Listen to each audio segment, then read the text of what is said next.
성도 여러분 반갑습니다. 오늘도 하나님의 은혜 가운데 평안하고 복된 하루 지내셨습니까?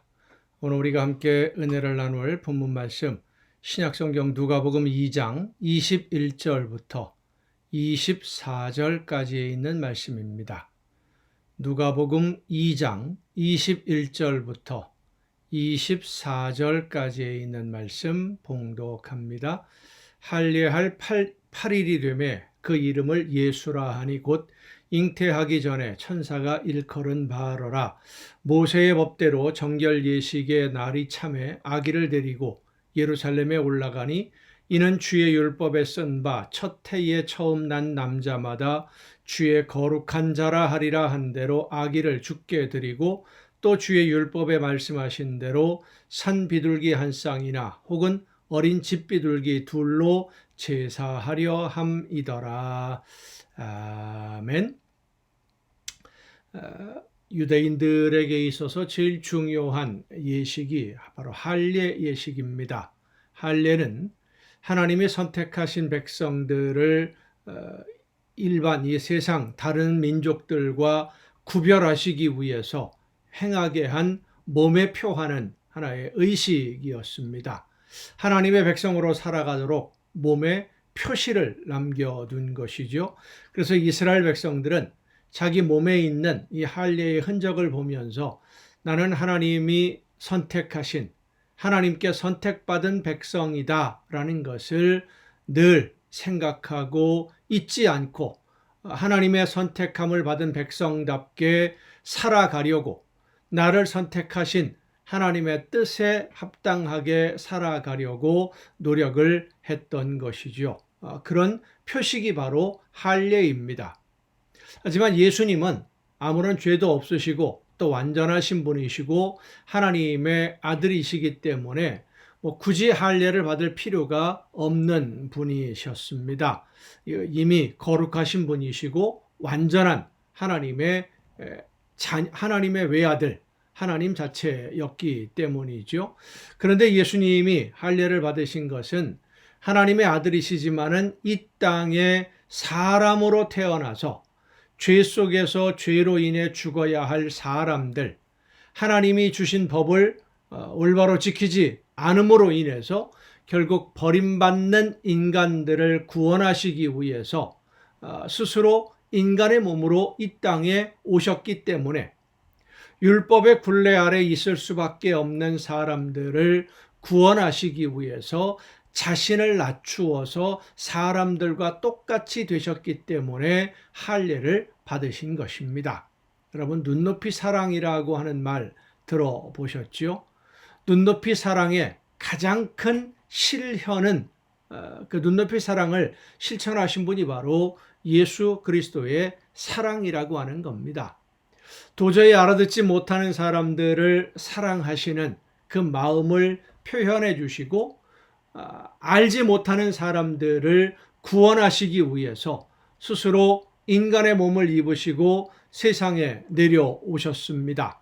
사람으로 태어나시고 죄인된 사람들이 받아야 할 모든 것들을 대신 책임지고 짐을 지고 그리고 고난의 길을 걸으셨던 그 사랑으로 오늘 저와 여러분이 영원한 하나님의 나라를 바라보는 하나님의 백성으로 살게 된 줄로 믿습니다. 하나님의 그 놀라우신 사랑, 우리의 눈높이에 맞추어서 우리를 사랑하시는, 이미 그 이전부터 하나님은 우리를 사랑하고 계시지만 사람들이 알아듣지 못하니까, 깨닫지 못하니까 사람의 모습으로 이 세상에 오시고 사람의 모습으로 완전히 사람으로 태어나셔서 모든 그 제약을 받으시면서까지도 사랑을 실천해 주셨던, 보여주셨던 그 사랑으로 오늘 우리가 하나님의 자녀로 살게 된 것입니다. 이제 우리가 그 사랑을 나누어야 할 때입니다. 하나님으로부터 받은 사랑, 예수님으로부터 받은 그 사랑으로 이웃을 섬기고 사랑해야만 합니다. 스스로 낮추셔서 할례를 받으시기까지 자신을 인간의 모습으로 인간으로 대접받는 그 자리에까지 내려오신 예수님의 사랑을 받아들여서 영원한 하나님의 자녀로 선택함을 받았음을 감사하게 여기며 이 모든 것이 하나님의 은혜로 주어진 사랑하시기 때문에 은혜로 주신 귀한 선물인 줄로 믿고 이제 내가 그 사랑을 받은 자녀답게 또한 그런 사랑으로 우리의 이웃을 사랑해야만 합니다. 성도 여러분, 우리의 모든 이웃들을 예수님이 나를 사랑하신 것처럼 그렇게 사랑하는 여러분이 되시기를 바랍니다. 내가 받는 것만을 생각하고 무엇을 받을 것인지, 무엇을 더 얻을 것인지, 내가 더 많이 가지려고 하는 욕심만 부리지 말고 사랑도 나만 받으려고만 하지 말고 내가 받은 사랑을 모든 이웃들과 우리의 이웃들과 나누며 그들을 섬김으로 인해서 아름다운 하나님의 나라가 여러분의 삶에서 또 여러분의 가정에서 이루어지는 귀한 복을 누리시기를 간절히 바랍니다. 기도하시겠습니다. 놀라우신 은혜와 사랑으로 이 세상에 내려오셨고 사람으로 태어나셔서 온갖 불편함을 감수하시면서 저희들을 사랑해 주신 우리 주님의 그 놀라운 사랑으로 하나님의 자녀로 부름을 받게 되었고 영원한 하나님의 나라를 바라보며 오늘을 살 수 있는 귀한 은혜를 허락해 주심을 감사드립니다. 이 놀라운 사랑을 받아서 하나님의 자녀로 부름받은 성도들답게 이제 그 사랑을 우리의 이웃들을 사랑하는 사랑으로 섬기는 우리 모두가 되게 하여 주시옵소서. 받는 것으로 만족하는 것이 아니라 받은 것만큼 더 많은 사랑을 이웃을 향해 나눌 수 있도록 우리 하나님으로부터 받은 그 놀라운 은혜와 사랑 어떻게 다 우리가 실천할 수 없겠지만 최선을 다해 예수님의 사랑으로 하나님의 사랑으로 우리의 이웃을 사랑하는 가운데 아름다운 조화를 이루어 하나님의 나라 천국이 우리의 삶에 이루어지는 기쁨을 누리게 하여 주시옵소서. 이 모든 말씀을 예수님의 이름으로 기도하옵나이다. 아멘. 오늘 우리가 함께 통독할 하나님의 말씀 열왕기하 5장부터 함께 통독하시겠습니다. 구약성경 열왕기하서 5장입니다. 이스라엘과 적대 관계에 있던 아람이라는 나라의 군대 장관 나아만, 나병에 걸려서 고통을 받다가 엘리사를 찾아오게 됩니다. 이 나아만 장군이 믿지 않았지만 그러나 엘리사의 말을 하나님의 말씀으로 받아들여서 순종함으로 고침을 받았는데 욕심을 이기지 못한 엘리사의 시종 게하시에게 그 나병이 옮겨가게 됩니다. 순종함으로 치유받은 나병이 욕심을 따라 죄를 범한 시종에게 시작된다. 생각해야 될 부분들이 상당히 많이 있죠. 이방인은 순종해서 치유함을 얻는데 선지자 엘리사의 시종이라고 하는 게하시는 욕심 때문에 하나님의 말씀에 불순종하고 오히려 나병이 시작되는, 하나님은 하나님의 말씀을 듣고 순종하려는 개인이나 나라나 민족이나 그 누구든지 안전하게 지켜주시고 보호해 주시고 놀라운 은혜를 베풀어 주십니다마는 하나님의 이름을 개인의 이익을 위해서 사리사욕으로 이용하는 그 누구라도 용서하지 않으신다는 것을 오늘 이 말씀을 통해서 깨달아 알게 됩니다. 자, 열왕기하 5장입니다. 아람 왕의 군대 장관 나아만은 그의 주인 앞에서 크고 존귀한 자니 이는 여호와께서 전에 그에게 아람을 구원하게 하셨습니다. 그는 큰 용사이나 나병 환자더라. 전에 아람 사람이 떼를 지어 나가서 이스라엘 땅에서 어린 소녀 하나를 사로잡음에 그가 나아만의 아내에게 수종들더니 그의 여주인에게 이르되 우리 주인이 사마리아에 계신 선지자 앞에 계셨으면 좋겠나이다. 그가 그 나병을 고치리이다 하는지라. 나아만이 들어가서 그의 주인께 아뢰어 이르되 이스라엘 땅에서 온 소녀의 말이 이러이러하더이다 하니 아람 왕이 이르되 갈지어다. 이제 내가 이스라엘 왕에게 글을 보내리라 하더라. 나아만이 곧 떠날새 은 10달란트와 금 6,000개와 의복 10벌을 가지고 가서 이스라엘 왕에게 그 글을 전하니 일렀으되 내가 내 신하 나아만을 당신에게 보내오니 이 글이 당신에게 이르거든 당신은 그의 나병을 고쳐주소서 하였더라. 이스라엘 왕이 그 글을 읽고 자기 옷을 찢으며 이르되 내가 사람을 죽이고 살리는 하나님이냐? 그가 어찌하여 사람을 내게로 보내 그의 나병을 고치라 하느냐? 너희는 깊이 생각하고 저 왕이 틈을 타서 나와 더불어 시비하려 함인 줄 알라 하니라. 하나님의 사람 엘리사가 이스라엘 왕이 자기의 옷을 찢었다 함을 듣고 왕에게 보내어 이르되 왕이 어찌하여 옷을 찢었나이까? 그 사람을 내게로 오게 하소서. 그가 이스라엘 중에 선지자가 있는 줄을 알리이다 하니라. 나아만이 이에 말들과 병거들을 거느리고 이르러 엘리사의 집 문에 서니 엘리사가 사자를 그에게 보내 이르되 너는 가서 요단강에 몸을 7번 씻으라. 네 살이 회복되어 깨끗하리라 하는지라. 나아만이 노하여 물러가며 이르되 내 생각에는 그가 내게로 나와 서서 그의 하나님 여호와의 이름을 부르고 그의 손을 그 부위 위에 흔들어 나병을 고칠까 하였도다. 다메섹강 아바나와 바르발은 이스라엘 모든 강물보다 낫지 아니하냐? 내가 거기서 몸을 씻으면 깨끗하게 되지 아니하랴 하고 몸을 돌려 분노하며 떠나니. 그러니까 이 나아만은 엘리사를 만나러 오는데 상대방이 어떻게 나에게 할 거다라고 미리 예상을 하고 와요. 그리고 내가 예상한 대로 안 되니까 분노하는 겁니다. 오늘 우리가 신앙생활을 하면서 나만의 이런 모습들을 혹시 가지고 있지 않는지 우리 자신도 돌아봐야 됩니다. 내가 기도하면, 내가 헌신하고, 내가 봉사하고, 내가 충성하면 하나님이 이렇게 해주시겠지? 내 생각이지 않습니까? 내가 일방적으로 기대하는 거고, 그런데 하나님이 어떻게 하실지는 모르는 거예요. 하나님이 나에게 말씀하시는 음성을 듣고 감사함으로 헌신하고 충성하고 봉사하는 건데, 내가 이렇게 하면 하나님이 또 어떻게 해주시겠지? 이걸 미리 기대하고 하다 보니까 실망하고 낙심하게 되고 그러다가 믿음을 잃어버리는 경우가 많습니다. 변질된 믿음이기 때문입니다. 나아만이 어떻게 하는지 한번 두고 보십시다.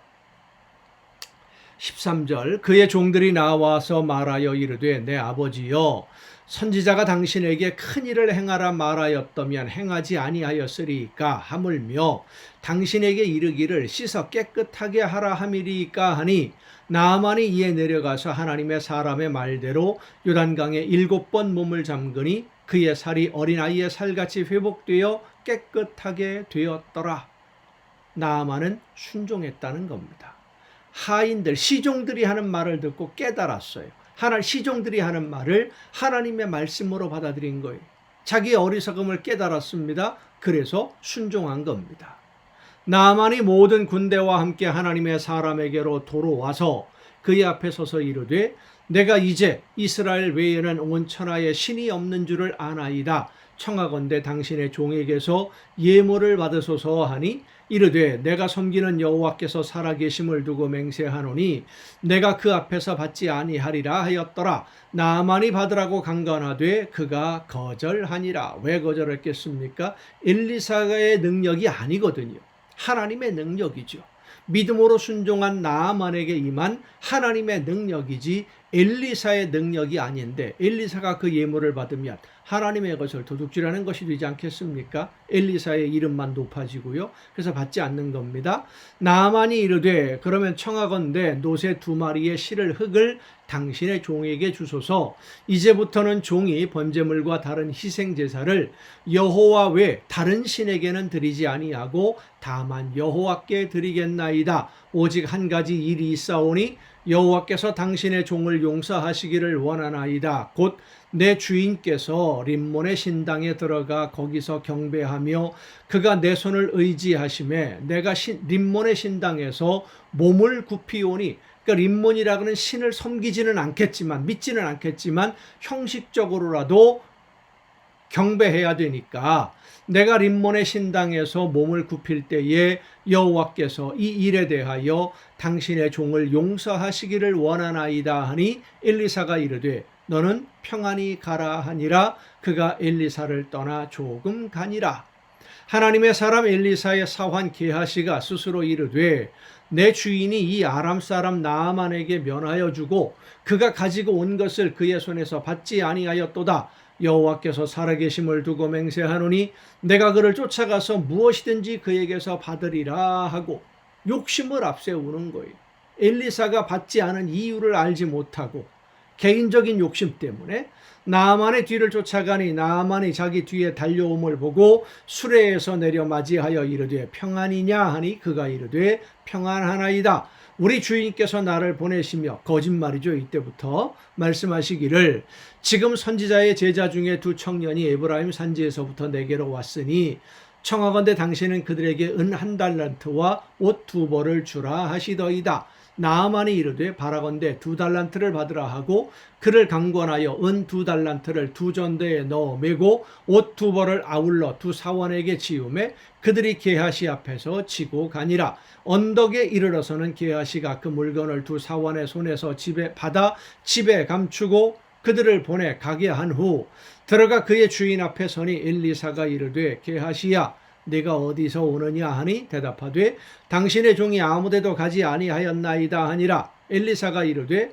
한 사람이 수레에서 내려 너를 맞이할 때에 내 마음이 함께 가지 아니하였느냐. 지금이 어찌 은을 받으며 옷을 받으며 감남원이나 포도원이나 양이나 소나 남종이나 여종을 받을 때이냐. 그러므로 나아만의 나병이 내게 들어 내 자손에게 미쳐 영원토록 이르리라 하니 게하시가 그 앞에서 물러나오매 나병이 발하여 눈같이 되었더라. 욕심 때문에. 6장입니다.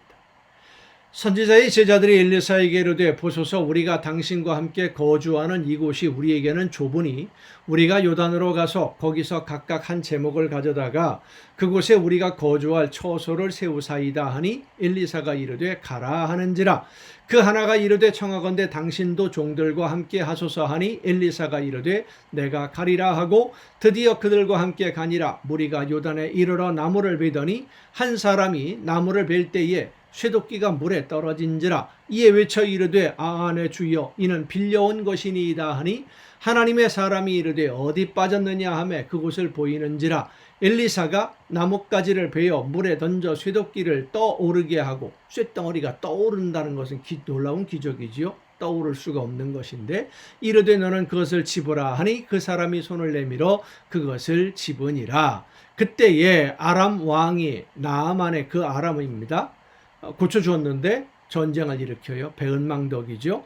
이스라엘과 더불어 싸우며 그의 신복들과 의논하여 이르기를 우리가 아모데 진을 치리라 하였더니 하나님의 사람이 이스라엘 왕에게 보내 이르되 왕은 삼가 아무 곳으로 지나가지 마소서 아람 사람이 그곳으로 나오나이다 하는지라.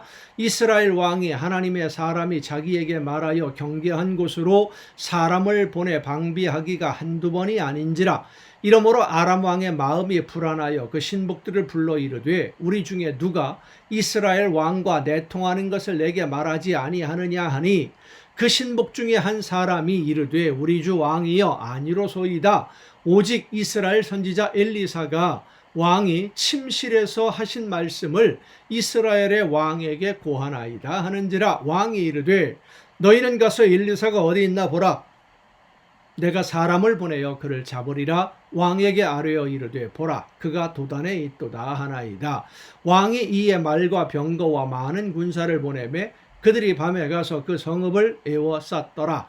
하나님의 사람의 사환이 일찍 일어나서 나가보니 군사와 말과 병거가 성읍을 에워쌌는지라. 그의 사환이 엘리사에게 말하되 내 주여 우리가 어찌하리이까 하니 대답하되 두려워하지 말라. 우리와 함께 한 자가 그들과 함께 한 자보다 많으니라 하고 사환은 눈에 보이는 것만 보는데 엘리사는 보이지 않는 영적인 세계를 바라봅니다. 그러니까 누가 더 많은지 사환은 이해할 수가 없는 것이죠. 기도하여 이르되 여호와여 원하건대 그의 눈을 열어서 보게 하옵소서. 영적인 눈을 열어서 보게 하옵소서 하니 여호와께서 그 청년의 눈을 여심해 그가 보니 불말과 불병거가 산에 가득하여 엘리사를 둘렀더라. 아람 사람이 엘리사에게 내려오매 엘리사가 여호와께 기도하여 이르되 원하건대 저 무리의 눈을 어둡게 하옵소서 하매 엘리사의 말대로 그들의 눈을 어둡게 하신지라. 엘리사가 그들에게 이르되 이는 그 길이 아니요 이는 그 성읍도 아니니 나를 따라오라. 내가 너희를 인도하여 너희가 찾는 사람에게로 나아가리라 하고 그들을 인도하여 사마리아에 이르니라. 사마리아에 들어갈 때에 엘리사가 이르되 여호와여 이 무리의 눈을 열어서 보게 하옵소서 하니 여호와께서 그들의 눈을 여심해 그들이 보니 자기들이 사마리아 가운데에 있더라. 적진의 한복판에 포로로 잡힌 거지요. 이스라엘 왕이 그들을 보고 엘리사에게 이르되 내 아버지여 내가 치리이까 하니 대답하되 치지 마소서. 칼과 활로 사로잡은 자인들 어찌 치리이까. 떡과 물을 그들을 앞에 두어 먹고 마시게 하고 그들의 주인에게로 돌려보내소서 하는지라. 왕이 위하여 음식을 많이 베풀고 그들이 먹고 마심에 놓아보내니 그들이 그들의 주인에게로 돌아가니라. 이로부터 아람 군사의 부대가 다시는 이스라엘 땅에 들어오지 못하니라. 이후에 아람 왕 베나닷이 그의 온 군대를 모아 올라와서 사마리아를 에워싸니 아람 사람이 사마리아를 에워싸므로 성중이 크게 줄여서 나귀 머리 하나에 은 80세겔이요 비둘기 똥 4분의 1가에 은 5세겔이라 하니 이스라엘 왕이 성 위로 지나갈 때에 한 여인이 외쳐 이르되 나의 주 왕이여 도우소서. 왕이 이르되 여호와께서 너를 돕지 아니하시면 내가 무엇으로 너를 도우랴. 타작마당으로 말미암아 하겠느냐 포도주 틀로 말미암아 하겠느냐 하니라. 또 이르되 무슨 일이냐 하니 여인이 대답하되 이 여인이 내게 이르기를 네 아들을 내놓아라. 우리가 오늘 먹고 내일은 내 아들을 먹자 하매 우리가 드디어 내 아들을 삶아 먹었더니 이튿날에 내가 그 여인에게 이르되 네 아들을 내놓아라. 우리가 먹으리라 하나 그가 그의 아들을 숨겼나이다 하는지라. 식량이 없음으로 인해서 얼마나 끔찍한 비극이 일어나는지를 보여주는 상징적인 사건입니다. 왕이 그 여인의 말을 듣고 자기 옷을 찢으니라. 그가 성 위로 지나갈 때에 백성이 본즉 그의 속살에 굵은 배를 입었더라. 왕이 이르되 사밧의 아들 엘리사의 머리가 오늘 그 몸에 붙어 있으면 하나님이 내게 벌 위에 벌을 내리실지로다 하니라. 이 엉뚱한데 화풀이를 해요. 자기들이 잘못해서 하나님의 말씀에 순종하지 않아서 이런 어려움을 당하면서 만만한 게 뭐라고 엘리사 하나님의 선지자에게 그 분노를 돌리는 그런 모습들. 아합 왕 때도 그런 일들이 많이 있었죠. 그때에 엘리사가 그의 집에 앉아 있고 장로들이 그와 함께 앉아 있는데 왕이 자기 처소에서 사람을 보냈더니 그 사자가 이르기 전에 엘리사가 장로들에게 이르되 너희는 이 살인한 자의 아들이 내 머리를 베려고 사람을 보내는 것을 보느냐. 너희는 보다가 사자가 오거든 문을 닫고 문 안에 들이지 말라. 그의 주인의 발소리가 그의 뒤에서 나지 아니하느냐 하고 무리와 함께 말을 할 때에 그 사자가 그에게 이르니라. 왕이 이르되 이 재앙이 여호와께로부터 나왔으니 어찌 더 여호와를 기다리리요. 하나님의 재앙이다라는 걸 깨달았으면 회개하고 하나님의 은혜를 사모해야 되는데 내가 무엇을 잘못했는지 생각하지 아니하고 무조건 도와달라고만 하다가 하나님이 도와주시지 않는다고 오히려 외면하고 더 반대 방향으로 가는 정말로 어리석은 모습입니다. 그런데 이런 모습들이 오늘 우리의 신앙생활에서도 종종 발견되고 있다는 사실을 여러분 우리가 잊지 말아야 됩니다. 여러분 오늘도 수고 많으셨습니다. 내일 또 정한 이 시간 이 가정 예배를 통해서 여러분 모두 함께 다시 만날 수 있기를 바랍니다. 내일 뵙겠습니다.